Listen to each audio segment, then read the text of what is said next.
Chapter 13. Gabe. Irritated after his conversation with Kepler, Gabe went to join the others at the late wedding luncheon. Finding his seat, Gabe listened to the conversation around him. This was his family. This was supposed to be one of the happiest moments in his life. Today was his wedding day. Yet it still wasn't.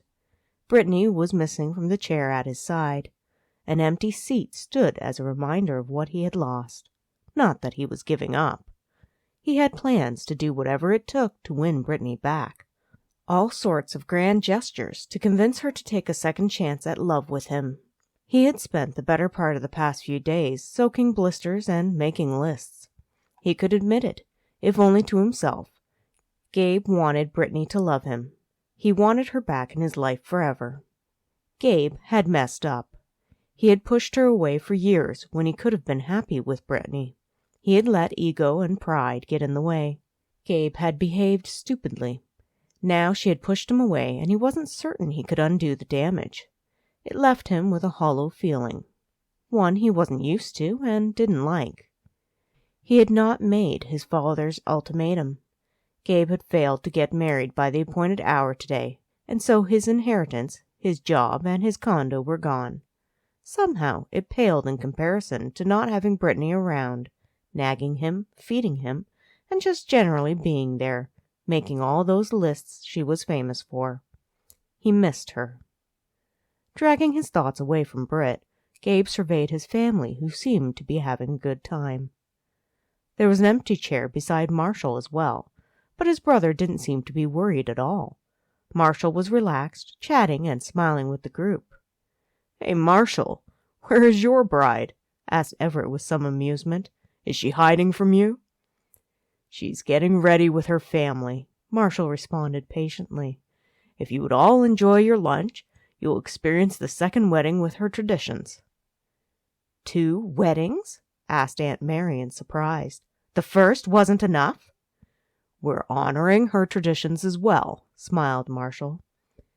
"It just seems a little odd," persisted Dottie. "They should be here. Adriana's family is."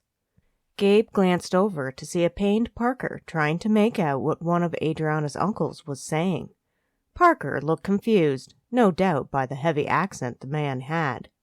Parker's thin bride sat beside him, poking at something on her plate with the wrong fork. Next to the Ramsley family, Adriana's family looked underdressed. However, they seemed to appreciate the food and beverages. One of them stood to make a long and rambling toast in their native language. Parker was in for an interesting life, Gabe reflected. Whether his brother's temperament could handle it, Gabe didn't know. He could also see his Aunt Mary puckering her lips in distaste at the display. While the uptight Mary had married the laid-back Oscar Ramsley, she herself was a stickler for propriety and standards. "Mom," gently admonished Marshall, "they've ordered trays in their rooms for lunch. I guess it's supposed to take hours to get ready, but they're managing on a much smaller time frame to accommodate us. I offered to help, but was turned down. My bride has it all under control." "I'm happy for you," Dottie hastened to assure him. "I worried a little bit about Parker, but after having a chat with the lovely girl he's chosen, all my fears were laid to rest. Adriana will do nicely." "I'm sure Parker will be pleased to hear it," Gabe said a little dryly. He had some doubts about the whole thing, but Parker could make his own decisions regarding his mail-ordered bride. "Gabe, are you certain Brittany won't be coming?" Dottie tentatively asked as she gave Gabe a hopeful look. "I do like the girl, and she comes from good family." Gabe swallowed down his own unhappiness with the situation, understanding his mother was disappointed as well. "Brittany is a wonderful person. I'm hoping to change her mind, but it's not going to happen today." "It's okay, dear." Dottie patted his hand wistfully. "It was nice of you to give one of the other couples a chance to marry today." Gabe nodded. "Is Dad going to be at the send-off tomorrow?" James had made an appearance at the wedding, but had been unable to continue attending due to his health. He pleaded fatigue and went home. Gabe hated to disappoint his father, but there was little he could do. "He needs to rest up," But your father assured me he would be there." Dotty smiled fondly. "The man cannot seem to sleep anywhere but his own bed. Plus, he gets so tired these days. We thought it best for him to skip tonight and breakfast tomorrow. He'll be here to see everyone off." "That's good," murmured Gabe. Both he and his mother ignored the fact that James was due to report to prison, albeit a minimum security one, soon after the weekend. The late lunch was finally wrapping up. He decided he needed a little fresh air. Being around so many happy people was excruciating at the moment. Not that Gabe would ever want to take away from their joy. It was just maddening he and Brittany weren't sharing it. Excusing himself, Gabe made his way through the lobby, down the stone steps, and out into the street. It was cold, and he wished he had brought his jacket, but dinner had been less formal, and he had taken it off, setting it on the back of his chair. Gabe breathed in the crisp winter air. It was quiet for the city. Construction had blocked off this road, and everyone had to go around it. Other than the doorman, Gabe had the street to himself. He dragged in a deep breath and looked over to see the sun starting to set between the buildings. She wasn't coming. He had lost his job. He had very little savings. All he had was a flimsy list of ideas to try to win her heart. There was a gaping hole in his life. If Gabe were honest with himself, the hole was where Britt should be. He had been so concerned with keeping himself safe, he had lost something precious. A hollow feeling permeated his chest. Maybe he was in love with her. Would that be called irony? Britt had been in love with him all this time, had perhaps fallen out of love with him, and now finally Gabe could admit that he loved her to himself. He loved her. The thought brought only misery, not of the risk he had left himself open to, but the regret of what might have been if he had only tried. He was going to try even harder now. The question was, would Britt respond, or would she do as he had done all these years by ignoring him? "Everything okay?" asked Max as he approached. Max had been smart enough to keep his jacket, Parker saw. "I saw you talking to our not-so-favorite FBI agent earlier." "Who?" Gabe dragged his thoughts away from his failed relationship with Brittany. "Oh, right. Kepler wants all of our passports by tomorrow morning before the family breakfast." Max frowned. "Seriously? I doubt many of us brought our passports. Why would he want them?" "Something about how there was a new break in the investigation and none of us are to leave the country," sighed Gabe. "That guy really does take the cake." Max shook his head. "Maybe Bree can talk sense into him. She seems to be friends with Kepler somehow. I wonder why he would tell us he wants our passports in advance." "I think he told me so you could see who tries to flee," snorted Gabe as he kicked a rock on the pavement. "The guy's playing games. I vote we don't even tell anyone he wants the passports." "Do you think someone might make a run for it?" a surprised Max asked. He looked at Gabe in concern. "Do you know something about it?" Gabe sighed. "I hope not. We did have a break-in at one of our labs in the hospital. Parker's been dealing with the investigation. It might have been Garrett." "Why would you think that?" Max wondered in concern. "There was video evidence," admitted Gabe. "It was grainy, but Parker says it was him. A drug was taken. I cannot understand why Garrett would go through such trouble to steal a cardioplegic concoction." "What is the drug used for? Do you think Garrett has an addiction?" Max lowered his voice to ensure the nearby doorman didn't overhear their conversation.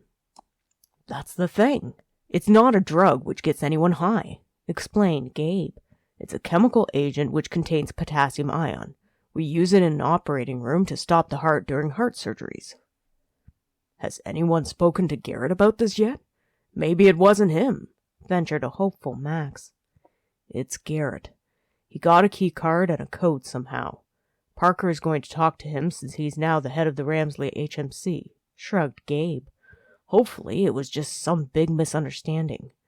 We are trying to keep it quiet within the family for now." "Maybe Garrett has a reasonable explanation," responded Max. "Maybe," murmured Gabe with some doubt.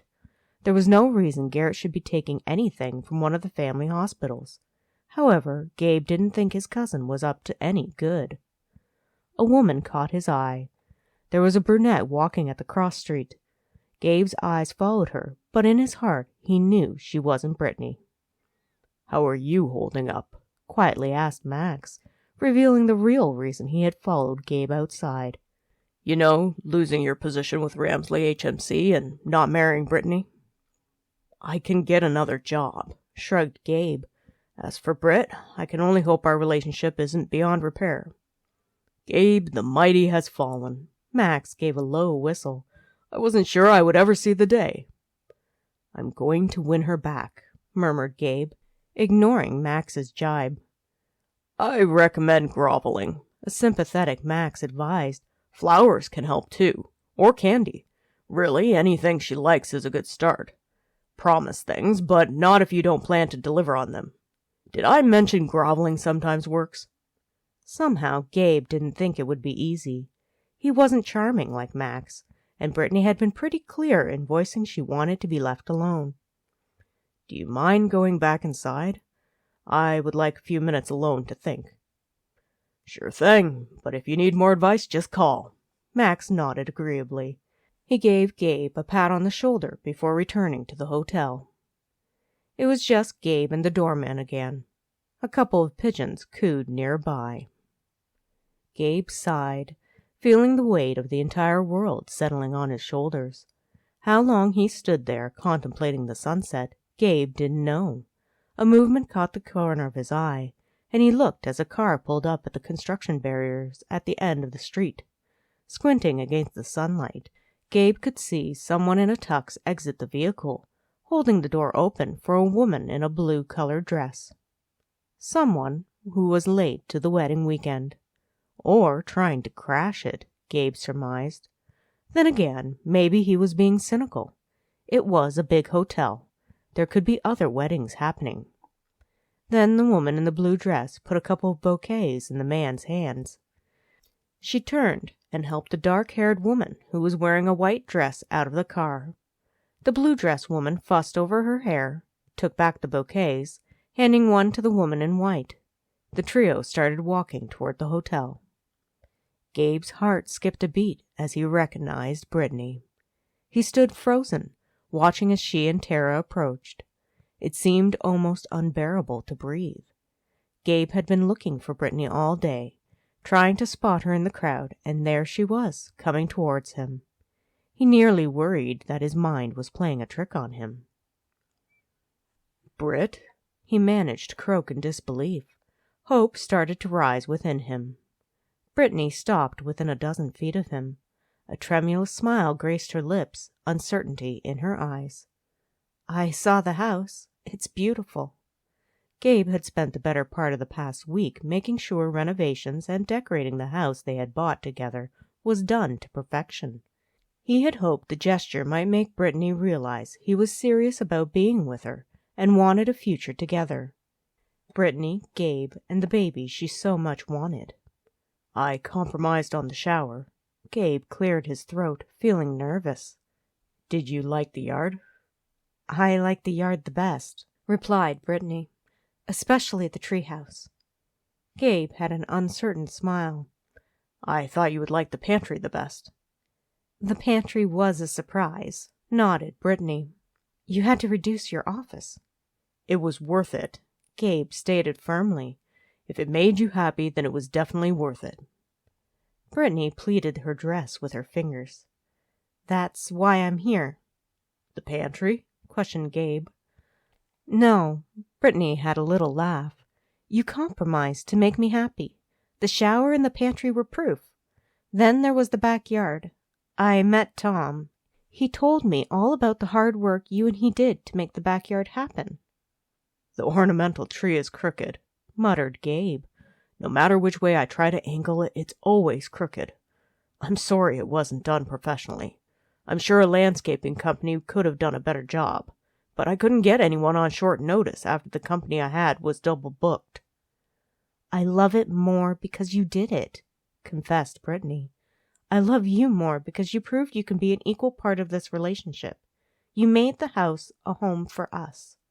It gives me hope that you'll keep trying and be half the equation of us." "That is all I want," Gabe said truthfully. "I know I don't deserve any more chances from you, but if you want to try again, Brittany, I would like to try again too. Whatever you want, I'm willing to be part of it as long as it's with you." "Do you still want to get married?" she asked hopefully. Gabe walked forward, drawn to her. He cupped his hands to her cheeks and bent down to give her a searing kiss. When he broke it off, Brittany smiled at him with delight. "Is that a yes?" "You have got to stop proposing to me. We're going to do this right this time." Gabe took Brittany's hands in his own and knelt on one knee. "Brittany Helena Crawford, I have made a mess of our entire relationship. Ever since I've known you, I have dismissed you, and I didn't appreciate you for who you were. I was wrong. You knew exactly how things should be between us, and I just wouldn't listen. I'm sorry for putting you in that position, for hurting you, and for making you wait so long for us.